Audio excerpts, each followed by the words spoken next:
அவர் கட்சியோ அவர் ரசிகரோ இல்லாட்டியும் கூட சமீபத்தில் அவரை பத்தி படிக்கிறப்ப உழைப்பு 84ல ஒரே வருஷத்துல 18 படம் நடிச்சிருக்காரு. இங்க மாநகர காவல் ஷூட்டிங்ல இருப்பாரு. அது மிட் நைட் 2 மணிக்கு முடிச்சுட்டு அப்ப அந்த புலன் விசாரணை படத்தில் நடந்து போறப்போ ஒரு ஆணி குத்திரும். அந்த ரத்தத்தோட ஷூட்டிங் நின்றா 7 லட்சம் ரூபாய் லாஸ் ஆயிரும் சொல்லி கட்டு போட்டு மறுபடியும் பைட் சீன் நடிச்சார். அது மட்டும் இல்லாம அந்த காலத்திலே நடிகர் சங்க கடன் அடைக்கிறதுக்காக இந்த நடிகர்கள்லாம் ஒன்னா திரட்டி இலங்கை மலேசியால போய் மிக பிரம்மாண்டமான, அது ரஜினி சார் கமல் சார்லாம் கூட்டு போய் ஒரே வருஷத்துல கடன் அடைக்கக்கூடிய அளவுக்கு ஒரு ஆளுமை. அதாவது படிச்சது கம்மி தான், ஆனா எல்லாருக்கும் சொல்லி கொடுத்தது மனித நேயத்தை சொல்லி கொடுத்திருக்காரு. யாரையும் பசியோடு அனுப்பக்கூடாதுன்னு சொல்லி கொடுத்திருக்காரு. இது மாதிரி அரசியல்லாம் ரொம்ப ஆசை.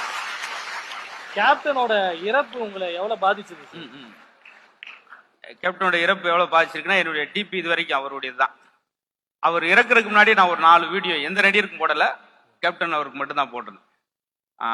காரணம் அவருடைய அந்த ஹம்பிளான விஷயமா இருக்கட்டும், நிறைய பாசிட்டிவான விஷயம். மக்கள் யாருமே எதிர்த்து, இப்ப வடிவேல் சார் திட்டிருக்காருன்னா கூட திருப்பி அவரை பத்தி அவர் நடிக்க வைங்கன்னு தான் சொன்னார். அந்த மாதிரி எல்லாம் பெரிய பெரிய ஜாம்பான் கூட செய்ய முடியாது. இன்னா செய்தாரே ஒருத்தல் வாழும் எம்ஜிஆராக நம்ம எல்லாம் தெரிஞ்சுக்கிறோம். பெரிய பெரிய வெளிநாட்டுல பாருங்க, சாக்ரடிஸை பாருங்க, எடிசனை பாருங்கலாம் சொல்ல தேவையில்லை. நம்ம ஊர்ல கேப்டனை பாருங்க, அதை பார்த்து கத்துக்கிட்டாலும் நிறைய விஷயம்.